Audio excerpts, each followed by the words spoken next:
Welcome to the Gold Standard live here on the 440 Sports Network and YouTube channel. That is Emma Lingai and Braden Gall. Emma, how are you? Good morning, afternoon? Afternoon, sorry. Good afternoon.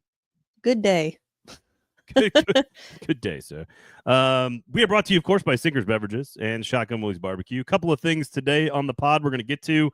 Number one, all the prospect rankings are coming out now. They're not all out at time of taping. But as of right now, you've got the Daily Faceoff's got their ranking with the Predators at number 12. The Athletic, at least Corey Pronman, has his rankings at number 10 in the NHL. And I don't expect you or me or any Preds fan to fully understand the nuances of every single other group of prospects in the world. And so the real question, I think, is more broadly, is this where the Preds should be ranked after the last few years of quote-unquote rebuilding with the assets that they have? Is this the best they could have done? Should they be expected to be top five? Or is this about where they should be? So that's what I want to get into today, as we'll get into some of the rankings that are out there. And the goaltending prospect that neither of us, or that I cannot say correctly, you have corrected me on now, is very, very high on everybody's list. So we'll have some fun with prospects a little bit later on, of course. And Filip Forsberg has got a huge interview, I guess, with SiriusXM coming out, I think, tomorrow. And they put out about 2 minutes of it. We're going to play that for you as he talked about the end of last season, talking about sort of what went wrong. This is our third of the 5 or 6 big veterans on the team that are now sort of out there talking through their mentals of the summer and what they are trying to accomplish, what they evaluated, and what they're thinking the problem was, and how they can move forward. So we'll react to what Filip Forsberg had to say about the end of season airing of grievances. Is that fair? Can we put it that? Can I put it that way, or is that? Am I taking it out of context, Emma? What Forsberg said? Yeah, he said there was air it all out is what he said. I think so. Yeah, I don't know if it's grievances. I mean, I think grievances, yes, but grievances about what happened, not necessarily grievances against one another. I'm thinking like Seinfeld, I got a lot of problems with you people. Like, it's maybe not like grievances with each other. Like, it was your fault. But I think it's like, hey, that sucked. Let's talk about it. I assume that it's everyone in the locker room upset with Jonathan Marchessault, and they had to talk to him about it, and they needed to voice their grievances to Mr. Marchi. Well, I actually have a grievance I would like to voice against Mr. Marchessault is Brought that to you by Sinkers Beverages. He needs to start picking up his laundry in the locker room. He leaves it in the middle of the floor. And like not even like right in front of his stall. Like other guys will leave their stuff like right in front of their stall. There's a bin though for it. You put it in the bin, right? That's the jerseys. I mean, just like his like shorts and t-shirt, whatever. He just his delicates. I don't know. I haven't examined them that closely, but he just leaves them in the middle of the room. I'm like, pick up your shit. Leaving your dirty undies all around. That's just, you're literally, so they're airing grievances and their dirty laundry all over the place. Yes. in these just Jonathan Marchessault. Only Jonathan Marchessault. In these player only meetings that are happening as soon as the season is over. So we'll get to that. We'll play the Forsberg clip for you guys from SiriusXM. We'll react to that, and then we'll talk about some of the farm systems going on. It's still very much dead time in the NHL. Yeah, it's still very much like, hey, it's summer, football season's here. Happy Labor Day to everybody out there. If you're having a big Labor Day party, I got a perfect place for you to go grab some supplies for that party. Where would that might be, Emma Lincoln? Sinkers Beverages, perhaps.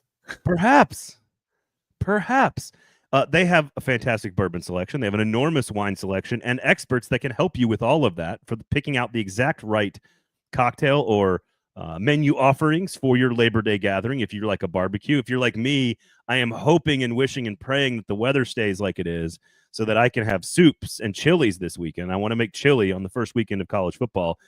It's Emma, it's a little too close to being warm, I think, to make chili this weekend. So it needs to be about 5 to 8 degrees colder. So fingers crossed. Yeah, I was just actually talking to my dad about this, that this weather this week has been perfect, but I just have this sneaking suspicion that this is false fall and we're going to get back to like the 90s next week or something. And it's just, how long have you lived in Nashville? 3 years. Yeah, not enough. 3 years, last week. Okay, so as of right now, Saturday high of 84, Friday high of 85. That's a little too warm. That's way too warm for chilly. 61 on Sunday, low, high of 83. It's still too warm. Generally speaking, there are two things that happen in Nashville in the spring and the fall. There's the cold weather tease, and then there's the warm weather tease. And the cold weather tease is, you're right, it's right about now, but it almost always happens, I feel like, the first weekend of college football, because I'm convinced God is a college football fan, especially a Southern college football fan. And there's always like one great weekend where it just means more. You wake up. You wake up on a Saturday morning, 6:30 in the morning, 7 a.m. because that's when my kids wake me up. And you go outside, take the dog out. You got a cup of coffee, and you're like, "Oh my God, I need a sweatshirt." It's just fantastic. It's the first time you need a sweatshirt on an early Saturday morning. You're like, "Oh, college football's here. Let's go." The other one, but then you're right. There's always going to be one more 90-degree weekend. And then in the spring, there's always like this, like March, it's going to start getting real nice and real warm, and it's not too hot, but it's not too cold. And then there's going to be like 3 inches of snow in like April. And you're like, God dang it. And I don't mind the snow, but the wife and most of Nashville drivers have a problem with the snow. Sinkers Beverages is what we were talking about. And if you're having chili or a great watch party this weekend, make sure you check out Sinkers Beverages. Shotgun Willie's Barbecue open Wednesday through Sunday, 11 a.m. to 3 p.m. Fantastic brisket, the best brisket in the city, made from scratch, side items, a mechanical bull, free parking, just 10 minutes from downtown, right there on Briley Parkway. Super accessible, super easy to get to from anywhere in the city. It's worth the drive. The best brisket, I promise you will get in the state of Tennessee. So go check it out. There you have it. Good to see Nate and Kevin. Kevin says, happy hump day, kids. I canceled a doctor's appointment to be here. I hope something that wasn't pressing.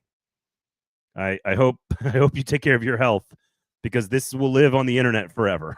So you can listen to it or watch it on YouTube or the podcast app of choice whenever you need to as well. Starting to feel a little bit more like hockey weather, says Nate. False fall. There you go. There's your false fall, Emma. Nah, bro, maintenance, says Kevin. It's just a maintenance doctor's appointment. All right, I do not know these hosts, so I don't want to mess up their names, but I assume this is a radio show on SiriusXM's NHL network. Having worked on the college channel for a decade, I have a feeling that's where this is from. It looks like this took place in Italy. So Forsberg all booted and suited, got the nice do, got the hair all handsomely coiffed. He's got the face all done up and everything. He looks like he's well rested and hasn't played a losing hockey game in months and months and months. He's looking very refreshed. Here was a 2-minute or so, a couple of questions on what happened last year, and pay close attention to sort of how he explains the end of the season and all the players and sort of how they got together and their conversations. And then we'll come back and we will react to it. So a really tough season last season. Now you've had time to digest it. What went wrong? I mean, it's hard to, just put your finger on why and what happened. But I think it just got off to a bad start and didn't really recover. We were stringing a few games together to kind of find something, and then we just go right back and lose the same amount of games, right? So it was never really gained any traction on our game or in the stands or anything like that. So it was just a frustrating season, obviously. And then by the deadline, a lot of injuries and a lot of trades happened. So, at the end, we didn't have much of the team, but obviously the season was lost way before that. So rookie was obviously something we all could learn from, but definitely don't want to experience it. Of course. And what's that mindset going when you go into an off season? Because you've got, dudes yourself, you have Roman, you brought in some vets with Stammer and Johnny. Do you talk after the season or throughout the summer just to kind of say, okay, here's where we're all at and here's what we need to do? Or do you just kind of do your own thing and then in a few weeks hunker down back at camp and say, all right, boys, here's what we need to do to get on track? I think a little bit of both. I think we, obviously a lot of us stuck around Nashville after. They have kids in schools, and obviously me and O'Reilly skated together, kind of gearing up for the Worlds. Right. So we were all there, and at that point, you still see each other every day, and it's not like right after the season you're just right away sit down and start raking it down, right? But at the same time, we did have a couple meetings with Renette, also try to almost get not on the same page, but at least kind of people can voice their opinions and about what happened and whatever, and then we move on from there and kind of. Like I said, it's not like we solved everything in May, right. But it's a nice little get together, just kind of see what everyone thinks and how because everyone's got a different view of it, right? Like I feel one way and Roman feels different, So I think it was good to kind of everyone get to talk, and then we pack that all up and then revisit it now here right before we get back again. So, right. Okay, Emma, let's put some red string on the wall and let's connect some dots and let's have a little fun because it's the summer, So first and foremost, like, is he about to say we had a few meetings with coach, but I'm not allowed to say that because it's illegal to meet with coach? Or am I wrong on that? Or did "cuh" and then cutting it off mean something else? And I don't know who Re is that. I don't know who that is either. So who are they having meetings with, Emma? Come on, connect the string for me. Where's the string? I don't know. I leave the tinfoil hat stuff to you. I here, love but- messing with you. Yeah. I don't know. I really don't know. How did you? Okay, so first and foremost, how did you hear all of that? How did I hear it? What lands on you? I mean, I think the part that, when talking about like how you dissect and digest what happened, and it's, he said it was a little bit of both, that it was, right after the season and then also taking a break from it. I think that's how it has to be. Like, you can't just completely throw it in the trash and like day after the season ends, everybody goes their separate ways and we don't talk. But it's also like you need to talk about it a little bit and make sure you get everyone on the same page before you break, and then come back and actually try to put it into action in training camps. Yeah, I said spring training. I've got baseball brain right now. But I do think that is the way it should be done, because like he said, you're not going to figure it out in May. You're not going to solve everything in May. There are a lot of problems, or maybe not even problems, but just questions that are not going to get answered until everyone's back on the ice together. So like, you can't fix it all right after the season's over. But I mean, I think it's good that, they had these meetings and they talked to one another about what was going on. And like you said, maybe an airing of grievances, not necessarily against one another, but just of like, hey, here's what I thought went wrong. Here's what I thought went wrong. And then, just kind of getting it all out there, I think is important. I agree with you that it's like, if you go through and just put yourself in the shoes of a professional athlete, a long, arduous, physical, painstaking, energy draining physical exertion and activity, mentally and physically, anything you do in life, it's important to sort of do the immediate autopsy and then also the longer term autopsy once you've had time to sit with things. That, I think that's smart for everybody in every walk of life. So I agree with your point about what he's saying. What I find most interesting is not necessarily we air everything out. Like, airing of grievances is just a funny Seinfeld reference, but like, he started the entire conversation in this snippet, at least. Again, don't want to take it out of context, but it was coming off a question, so I don't think we are taking it out of context necessarily. Which is, he said, it's hard to put your finger on it. We don't know. And the scary thing, and I think I can spin this, so maybe go with me on this journey. The scary thing is that they don't know. And that none of them, with all their expertise and experience and wisdom and playing in the NHL, have come back after the summer and still don't necessarily have clear-cut answers. The weird thing that could be good about that is that kind of what Steven Stamkos and Jonathan Marchessault were saying in their interviews that we were talking about last week, which is that there's this sort of nebulous, vague thing that happened with this team. It was unlucky with shooting percentages, for example.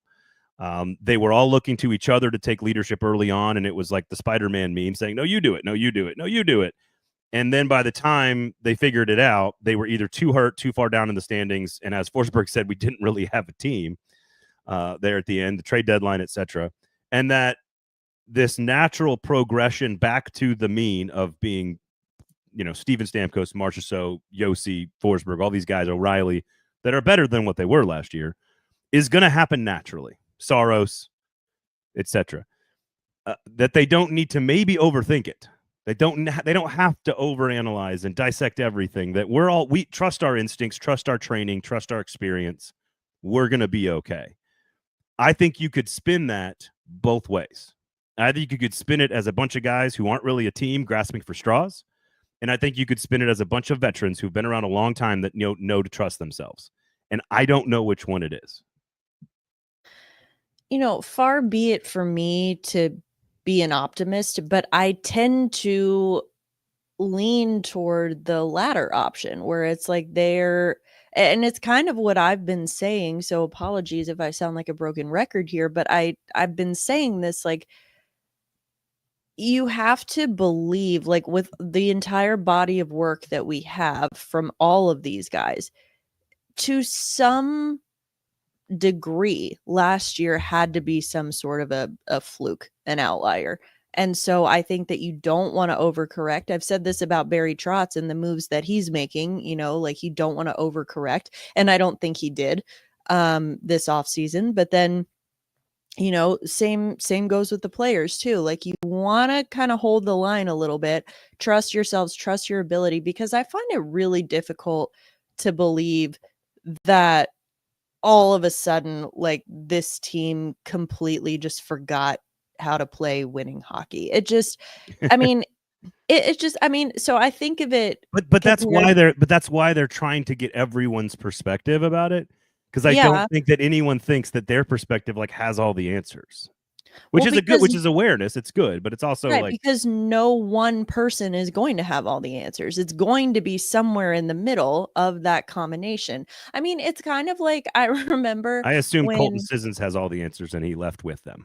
Yes. No, I think this is kind of go with me on this journey for a second, but this reminds me of, like, so when I moved to Nashville, like 3 years ago, right before I moved, I had an appointment with my dentist, and I did it on purpose right before I moved. So I was like, all right, got that done. I don't need to worry about it for 6 a while. months. Yeah, you're good. So then I will say, between traveling with the team and whatnot, it ended up being more like 9 months until my next dental appointment. But that last one that I had was perfect. It was like, teeth look great. Keep doing what you're doing.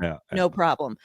I find this new dentist in Nashville. I go to this dentist. They tell me that I have like 6 cavities, that my teeth are falling out, that I need this special gum cleaning. Like, how have you lasted this long? And I'm like, working for the Predators is bad for your teeth, is what you're saying. No, I'm saying I find it extremely hard to believe that when I had a perfectly good diagnosis 9 months ago, that in that short amount of time, all of a sudden my teeth are falling out. So this feels a little bit like TikTok giving you like a ton of views on your first post. Like, sure. Come on back. Come on back. We need you to come back. We need you to come back. And I was like, I might be more inclined to believe these people if I hadn't been to the dentist in like 5 years. But it was like, it's been 9 months. And so I think that it's kind of the same thought process I have with this team. It's like, when everything was perfectly fine 9 months ago or 1 season ago for all of these guys, I find it hard to believe that this is a just massive full-scale failure where everyone has just forgotten how to play. They're too good. It's all doom and gloom. They're too good. And so I think that, like, again, do I think that they're a cup contender this year? No, but I think that they are better than what they were last year. So I think it's good that they're sort of not overcorrecting. They're trusting themselves, and like seeking out one another's opinions on things. And who knows, maybe Colton Sissons did leave them with, some magical words of wisdom before he left. Smart guy, that Colton Sissons. I do think it is telling that all of these veterans are still in it. What feels like, and I don't know this for sure, but this is just my assumption based on perspective on listening to them kind of chat. They're all kind of doing the rounds this summers. They're back in their home countries. They're doing things that make them available to the press, whether it's charity or whatever. And they're refreshed. They've kind of had that decompression time now. They've been with their family for a while. They're starting to gear up for training camp coming next month. And it's all sort of top of mind and it's coming back to them. And I do think there is a reason that this is happening, that these veterans feel comfortable enough kind of speaking about, man, I don't know what happened last year. I'm still trying to work through it. We processed it. This is what we did. I think there is a reason why it's happening. And I think it's all coming rushing back to them. And again, could be both. Could be, I think it's a double-edged sword here. Nobody has a lot of answers. So far, it's a lot of vagaries. From Marchessault and Stamkos, it was, well, Stamkos is I wasn't comfortable. Like I wasn't. All the things were different and a little bit new, and it took me a while to get into routine. Totally real thing about human life and experience, but not about like Andrew Burnett's system or the lack of this or that on the defense or the power play or the penalty kills. Nothing about hockey. It's all about sort of like my comfortability. And Marchessault's like, well, yeah, now we don't have any expectation. Maybe the room was too tight last year. They were all puckered up from expectations, and that's what his perspective is on this. And Forsberg's is different as well. Like there was no rhythm, no routine, couldn't find their game for an extended period of time, as he said in the clip. So right now, it sounds like they have a lot of answers that don't feel like answers, but also that might be enough. The process itself, I know this sounds very like I've gone to therapy, and I have, but like the process itself might be the thing that works. And if you're a Predators fan, I think that's what you have to hope for, because there is not a roster that looks like a playoff team. There's not a roster that looks like a Stanley Cup contender or a division championship contender. I think there's a roster that looks like a wild card team. They absolutely, at their best, could compete for a wild card spot. And if you look at Philip's face talking about season last year, he's like, I don't want to go through that crap again. That's how I read his face in those conversations, aside from being perfectly handsome and coiffed in those stupid interviews. It's very strange. It's very weird. And I shouldn't be surprised, because the whole season was weird. Like the explanations from the coach and from Barry Trotz and from everybody else have been very kind of nebulous and vague and hard to pinpoint, and can't put my finger on it. It's still there. It's all still there. And again, maybe that's okay. Maybe it's not. I don't know. Yeah. I mean, it has been weird. All of this was weird. None of this was supposed to happen. And so I think, talking about Phil's face, and I don't want to talk about that. That's how I feel about it every time I go on the radio or a TV show, podcast, and people ask me first thing every time. So What's Emma, wrong with what Nashville? happened? I'm like, how about you tell me? Because maybe I'm too close to the situation, but I have watched every minute of this season, and I want nothing more than to never relive that again. So it was, I mean, again, I think all of the things that you said, all of, Forsberg, Marchessault, Stamkos, all valid explanations. And I think the answer lies in some combination of all of those. Yep. And so that's why you have to, I mean, far be it for me to ask people to trust the process. But as you said, the process could be actually the thing that works here. Didn't work for the 76ers. I don't know who else adopted trust the process. Bill Belichick and the Patriots. I don't know. Every sports team ever. Yeah, I don't know. Trust the process. Pucks in deep. Whatever. Got to win puck battles. Got to get to the dirty areas. Yeah. Can't make silly mistakes and take bad penalties. I guess, and I know what you meant by that as a kind of a tongue-in-cheek joke, a little bit reference to the process of building a championship contender, which does apply in some weird way to this as well. But the way you're referring to it is more about sort of the analytical, looking backward. How do I flush it? When do we flush it? And when do we move on? When have we established enough thinking about the last thing we did, and it's time to put it behind us permanently? Because there is an element you've got to analyze it. You have to. And in the moment, you have to make sure, like you said, I think you said it very well. In the moment, you have to sort of everybody get on the same page. Hey, we don't need to overanalyze this right now, but we need to talk about it a little bit. Let's have a few meetings. Let's have a few conversations while we're still here. And then everybody needs to process it themselves. And by the time camp starts, you have to have washed it. It needs to have been washed. So I don't know how many more times they need to be getting together before camp and talking about last year. I think at some point, you got to be blinders on looking forward, and it's got to be out of your mind. But it sounds like it's still very much inside their heads, for better or for worse.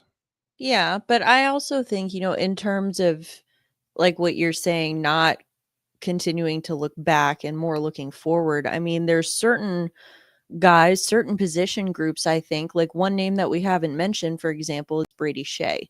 Now, looking at the defense, I don't know how much more you want to look back at whatever the hell that was on the blue line last season, because that plays into what Phil was saying. Didn't have much of a team left at that point.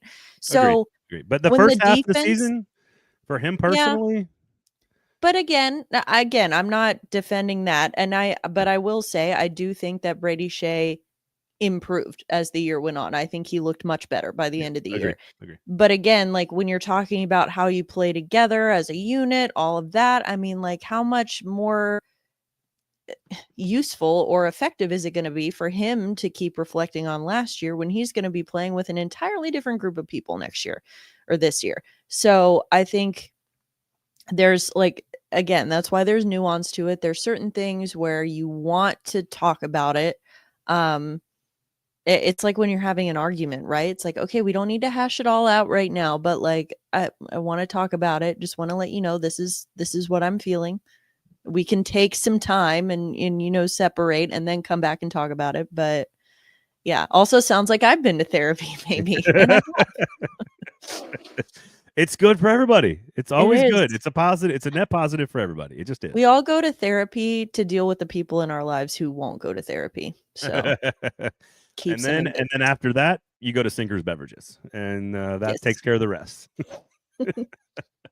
So there you go. Sinker's Beverages, everybody. Shotgun Willie's Barbecue, of course. Make sure you check out our two great local sponsors, two local businesses. Adam Sinks, the guy who runs Sinker's Beverages. You got Bluegrass Beverages in Hendersonville as well. Don't talk about them as much, but over 50 years of serving that community. They're sister stores, award-winning liquor stores, so support both of them. They have great access to all kinds of special stuff and cool this and cool that and off the market this, and they got a cage downstairs where they keep all their fancy bourbons, so like they got cool stuff everywhere. But Adam's a huge Preds fan. He's a Preds fan like all of you guys listening, so go support good local businesses and make sure you check out the In Crowd. Sign up for the In Crowd. And if you're having a Labor Day party this weekend, as all of us should, to celebrate college football's return to our lives, make sure you search Uber Eats, search Sinker's Beverages, and have that booze delivered directly to your house. They drive so you can drink. Shotgun Willie's Barbecue, 11 to 3, every Wednesday through Sunday. All right, you want to talk prospects here for a few minutes? Not too long here. I'm not going to try to ask you like, oh, Riker Lee is 15th in Corey Pronman's rankings. How offended are you on a scale of 1 to 5? No, like, and I don't think they should be top 5, and I don't really know if they should be 8 or 11 or 13 or 7, or I don't know enough about everyone else's farm systems to lie to all of you about this. Maybe you do, Emma. You cover the whole league, so maybe you are qualified. They are 12th by Sean Ellis in the Daily Faceoff. Sean Ellis, is that right? Am I on a wrong name there? Former defensive lineman for the Tennessee Volunteers. Maybe that's him. Daily Faceoff had him at 12. And the Corey Pronman, I guess Scott Wheelers will be out soon. Steven Ellis, thank you, Kevin. Appreciate you saving me there. It was an S. Corey Pronman has him at 10. So a top 10 farm system. Either way, 10 and 12, that is upper third. That is one of the top third farm systems in the league. They obviously have, like, I think 8 first-round picks in their farm system currently. If you don't count Svechkov and LaRue, I think that's 10 total.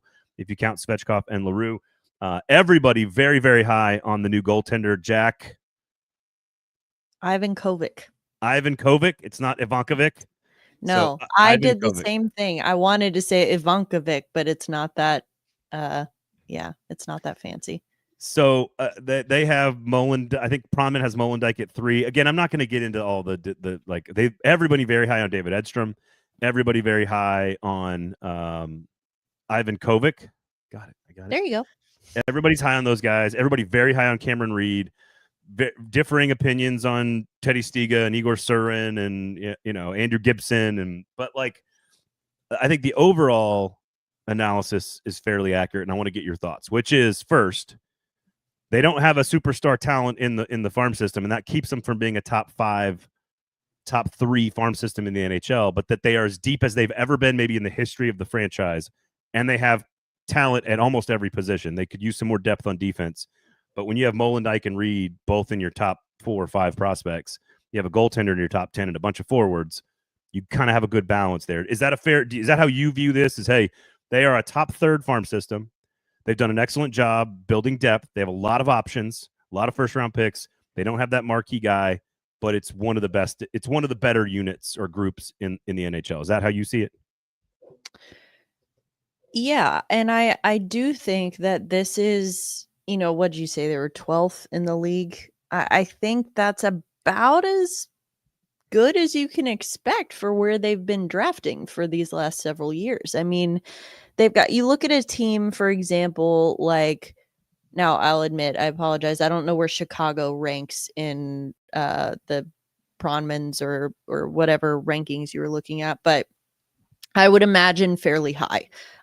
Because if you look at Chicago, they've had 3 first-round picks in each of the last 2 drafts, including a top 5 pick in each of those. And so they've kind of had the luxury of being in that spot in the draft where they can just pick the best player available.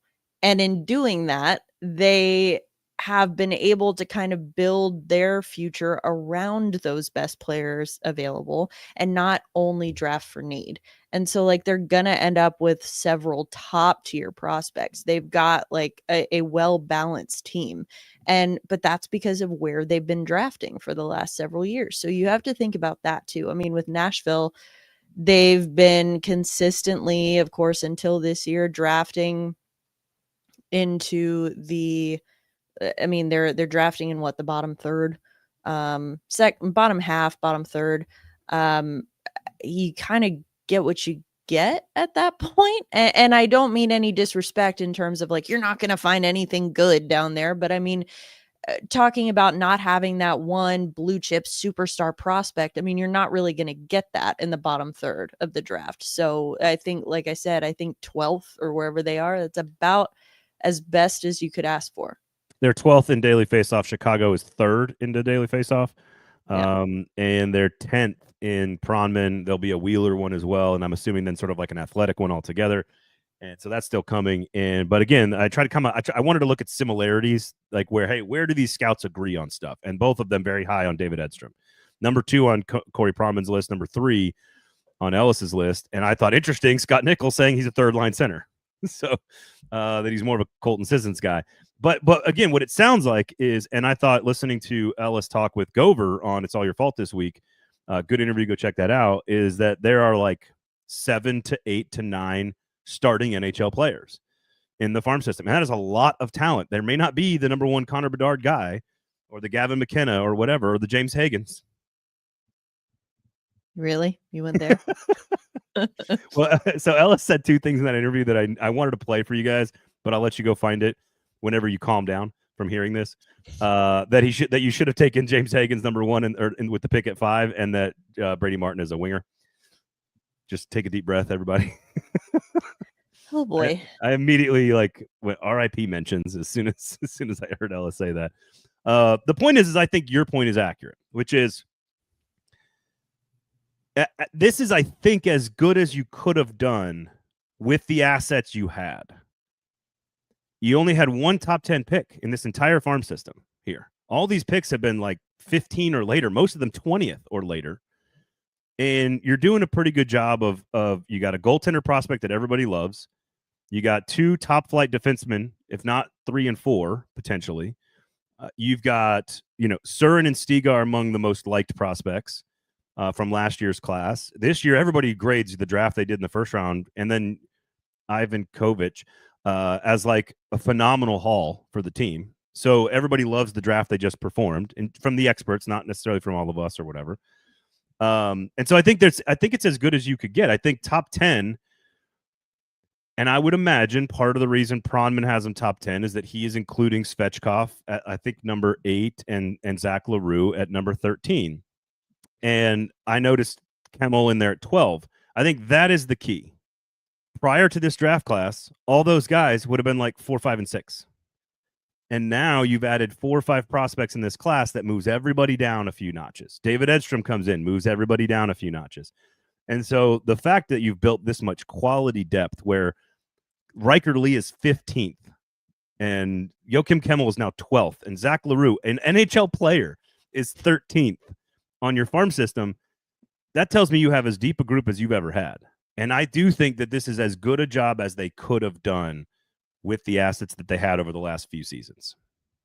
Yeah, because you talk about those guys moving down like Kemmel at 12th, LaRue at 13th. That doesn't mean that those players all of a sudden got worse. Right. It means that you have drafted Yep. even more exciting prospects ahead of them. And now you get to see what they can do. And again, you talk about, oh, they don't have the Connor Bedard. Well, no one has a Connor Bedard. Only Chicago has a Connor Bedard.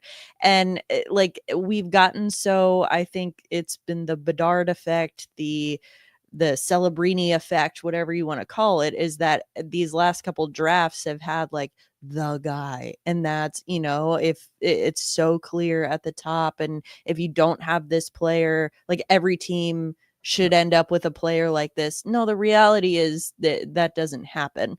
But not now. Now, I'm not saying that the Predators couldn't have benefited by picking in the top 5 or even the top 10 more frequently over the last several years. But I mean, again, back to your point, with where they're at, this is kind of a best case scenario for the prospect system. Pronman has Teddy Stiga at 14, Riker Lee at 15, Reed Schaefer at 16. We know the organization really likes Reed Schaefer. And so, again, to your point, 16 players deep here that we know the organization has got a chance to play in the NHL. It's extreme. I think you can make the case this is the best farm system they've ever had. There is not a Seth Jones or a Ryan Suter or a Shea Weber. There's not that guy there yet. We don't know.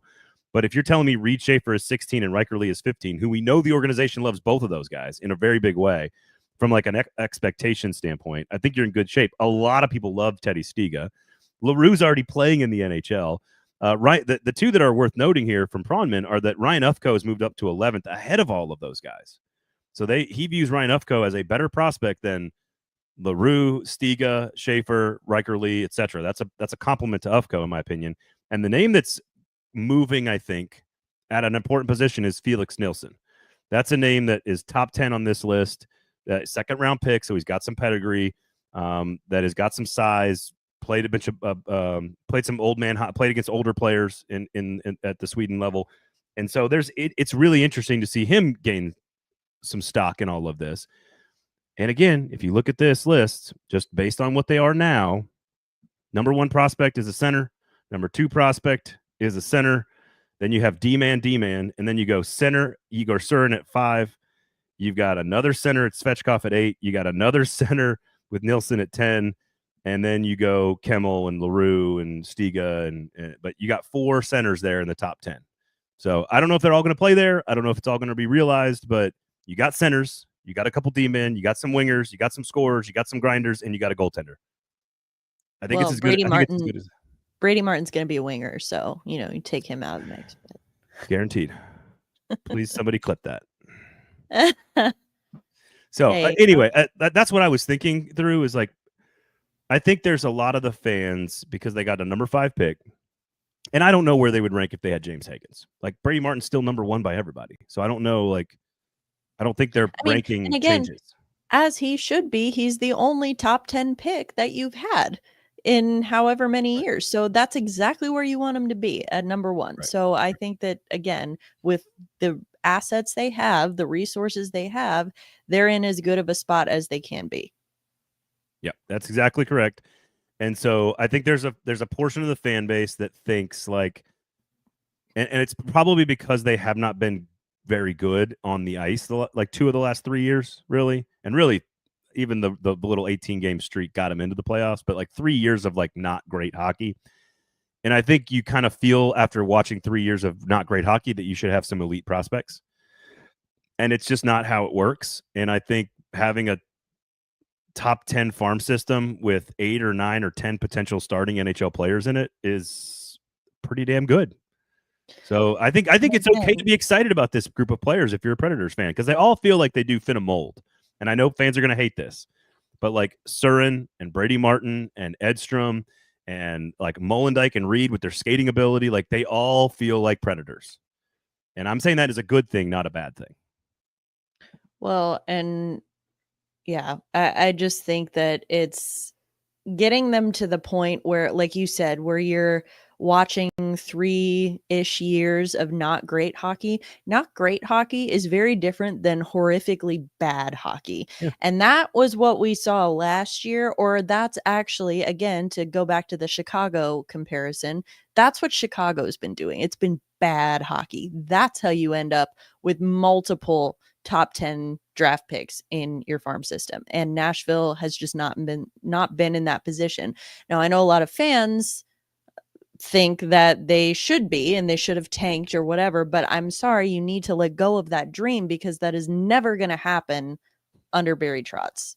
And not listening to Filip Forsberg be like, no, I don't want to be like that again. That sucked. That was awful. Yeah. No, I mean, Forsberg, Yossi, Stamkos, all those guys, they're not going to be okay with that. Hell, Jonathan Marchessault would probably leave. He'd pick up his dirty laundry and he'd leave because he's like, I don't want to be a part of that. About time. What's funny, though, is that immediately I think the fans go, yeah, they were awful for so long because they had 3 cups, and it's okay.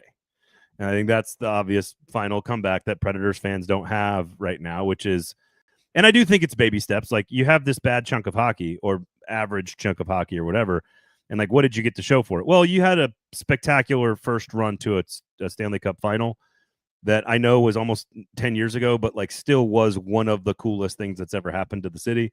It comes out of nowhere. Did it kind of like the 18-game winning streak? Did it kind of give the organization a false sense of security? I don't think so, because they immediately went on to win the President's Trophy and then a second division title in a row. So that 3 years of hockey was extraordinary.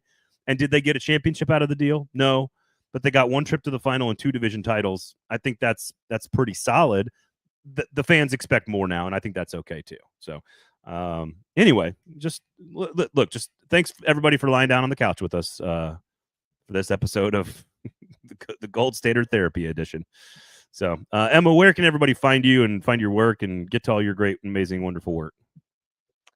You can find me on social media, Emma_Lingen, and then you can find me talking about the rest of the NHL over at the Hockey News on the Wraparound show every Monday and Friday for now during the off season. We'll start picking up again once we get back into the swing of things, which it's crazy to think, like, training camp, really not that far away. I'm not ready to add another sport to my schedule I know. right now.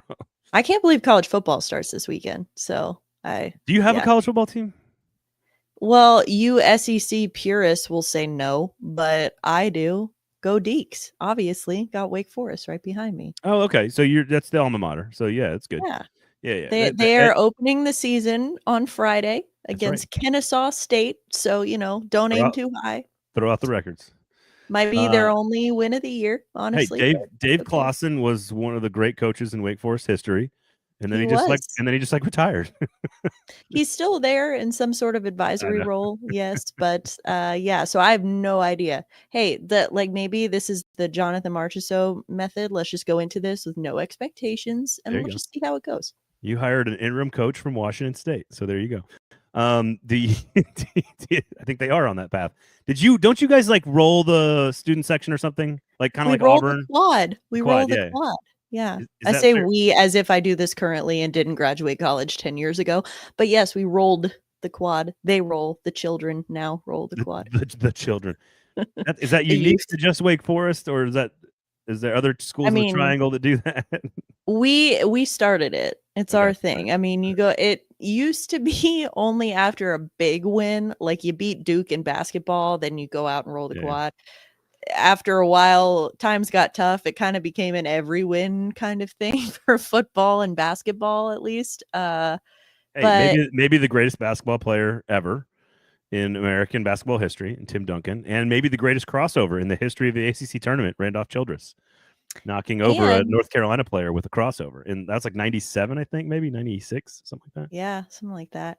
And maybe the greatest golfer ever, Arnold Palmer, also went there. I don't know. Hell of a guy, that Arnold Palmer. All right, you can find Emma everywhere. Please go to Sinker's Beverages and to Shotgun Willie's Barbecue. They're 2 great local businesses that you all should support, because I know you all live here, and I know most of you want to support good local businesses. So we do appreciate your support on YouTube. Please thumbs up, channel, notifications turned on the channel, all that great stuff. I know you get a lot of Titans coverage over there, and you get a lot of SEC coverage over there, but a lot of Preds stuff over there as well. I want to put more stuff up there for the Preds, but you guys got to be there. So please go check us out. Share the product, share 440 Sports with somebody, share Lower Broad Hockey, just evangelize away for us here. Grow the product so that way we can provide more back to you guys for all of that. So thank you for hanging out and listening. 5 stars, Emma. If you do not give us 5 stars, you are a hater. Look at that. You got it. Look at that. Was that also intentional, the evangelize for your favorite player? Maybe the evangelisticals have to come back and defend their 6th place finish in the if he's on the team.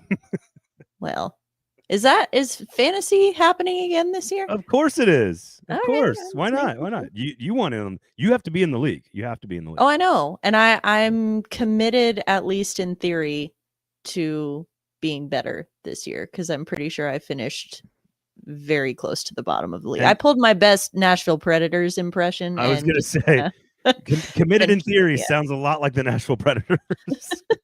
The concept of a plan. Okay. We have a concept of the plan. Many people are talking about it. All right. That's enough for us. Thank you guys all for listening and hanging out. For Emma and Braden, for Shotgun Willies and Sinkers Beverages, have a great Labor Day holiday, everybody. Enjoy college football. 5 straight days. Have a great time, and we'll talk to you next time. Peace and love.